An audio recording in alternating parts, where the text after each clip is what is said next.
আমার ঈদের জামা আজকেই লাগবো না আজকেই লাগবো। আরে মা, তুমি কামতাছো কি এর লেগে? আমি তোমার জন্য জামা এনে দেবো, লাল টকটকা জামা এনে দেবো, তোমার পরলে একদম পরি মতো লাগবে। আমি দোকানে গিয়ে দেখে আইছি, পছন্দ করছি, সত্যি তোমার অনেক সুন্দর মানাবে। তোমার কালকে আমি জামা এনে দেবো। না আমি খেলতে বুঝি না, আমার বান্ধবীরা সবাই ঈদের মার্কেট করে লাইছে, খালি আমি করি নাই। কি রে শান্তা, কি লেগে বাপের লোক এরকম জোরাজোরি করতেছস? তো বাপে কইছে তো কালকে এনে দিব। এখন যা ঘরে যা, যা পড়তে হবে। হ্যাঁ যা। আপনি ওর কথা মন খারাপ করেন না, বাচ্চা মানুষ তো বুঝেন। এ আল্লাহ, কাপড় চাপড় দিয়ে সব ভিজাই ফেলছেন। আপনি বৃষ্টির মধ্যে ভিজে ভিজে কাজ করছেন তাই না? এখন এখন যদি ঠান্ডা জল লাগে তখন কি অবস্থা হইব? আর তাছাড়া তো আপনার শার্টও নাই, সে একটা শার্ট, সে ভিজা শার্ট পরে কালকে গিয়ে কাম করবেন? আরে বউ, আমার কিছু হইব না, ঠান্ডা জ্বর এইগুলো আমার লাগবে না।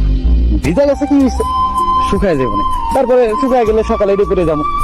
আচ্ছা ঠিক আছে, সেই শার্টটা মেলা দিন ধরে ধোয়া হয় না, একটা শার্ট পুরো পুরো কাম করতেছেন, এখন যখন ভিজে গেছে